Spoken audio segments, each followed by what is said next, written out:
යුරෝපා ජීවිතේ ඉතින් ඔහොම තමයි ළමයි. තමන්ගේ පාඩුවේ රස්සාවක් කරගෙන කරදරයක් කියලා දෙයක් එහෙම නැහැ ළමයි ඉතින්.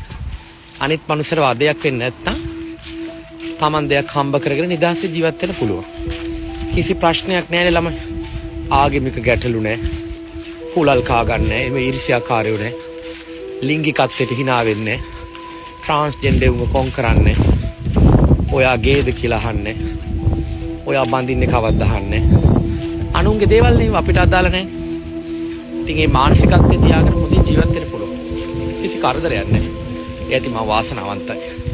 ජීවිතේ යම් කිසි කාලයක් හරි ගත කරන්න මේ වගේ ශිෂ්ට සම්පන්න මිනිස්සුගේ මනසවල් තියෙන රටකට එන්න ලැබිච්ච එක. නැත්තම් හැමදාම අනුන්ගේ දේවල් හොයගෙන ඉන්න මිනිස්සු අතරේ හිටියට පස්සේ වෙන්නේ අපේ හොඳම කාලේ වැඩ කරන දේවල් වලට කැප කරන්නේ. අනුන්ගේ දේවල් කියන්නේ බෙල්ජියම් ජාතික කරන අනුන්ගේ දේවල් කියන්නේ ළමයි ළඟින් යන මිනිස්සු දිහා හැරිලව බලන්නේ. ඉතින් ඒ අතින් ඒ තරම් තනි ජීවිත තියෙන්නේ. ඒකට හුරු වෙලා තියෙන දැන් මාත්. සෝෂල් මීඩියා වලින් මම මිනිස්සුන්ට මෙහෙම කතා කරාට මම ෆිසිකලි කාවත් ආශ්‍රය කරන්නේ. මට ආශ්‍රය කරන්න අවශ්‍යතාවයකුත් එහෙම ඕනේ කියලා හිතෙන්නේ තනියෙන් ඉන්න එක මට සනීපයි. කවුරුරි පාරේ දැක්කොත් කෙනෙක් හායි කියනවා හැරෙන්න. ළඟ ඇසුරක් මගේ ඇත්තෙම නැහැ. සෝෂල් මීඩියා හරහා මම ඔයාලට කතා කරනවා. ඒක ඉතින් වෙන දෙයක් නේ. තමන්ගේ ජාතියනේ. මේ මගේ හිටපු යාළුවෝ මම කට්ටිය ඔක්කොම අයින් කරලා මම අද සනියෙන් ස්වාධීනව සන්තෝෂයෙන් ඉන්නවා. මට ඔන්ලයින් මම ලයිව් එකක් දාලා කතා කරනවා නැත්නම් කාගේ ලයිව් එක නගිනවා. දැන් උප එකක්ගේ ලයිව් එකේ හිටියා. මම හිතන්නේ ඒක හොඳයි කියලා. ඒක තමයි යුත්තේ නේද?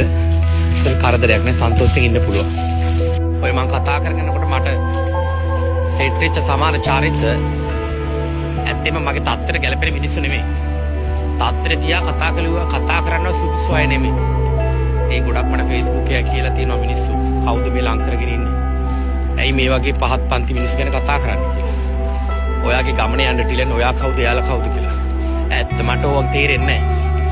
තාද වෙච්චලාට මං කෑ ගහනවා. මුන්ට බැරින්න නැතුවත් බෑ ඒකයි. Facebook එකේ මිනිස්සු මේව දන්නේ නැහැ. Instagram ප්‍රශ්න මේ මිනිස්සු දන්නේ. ඒ හින්දා මේ මගේ ගමන මං ඒ විදිහට යනවා. කරුණාකර මං කියන්නේ මගේ තත්තර ගැලපෙන්නේ නැති මිනිස්සු. එන්න එපා මගේ ගුබ්බෑ මැස්සේ ළඟින්. නම් ප්‍රසිද්ධ කරගන්න. ආයි ප්‍රොමෝෂන් හම්බෙන්නේ නැහැ කාටවත්. තේරුණාද?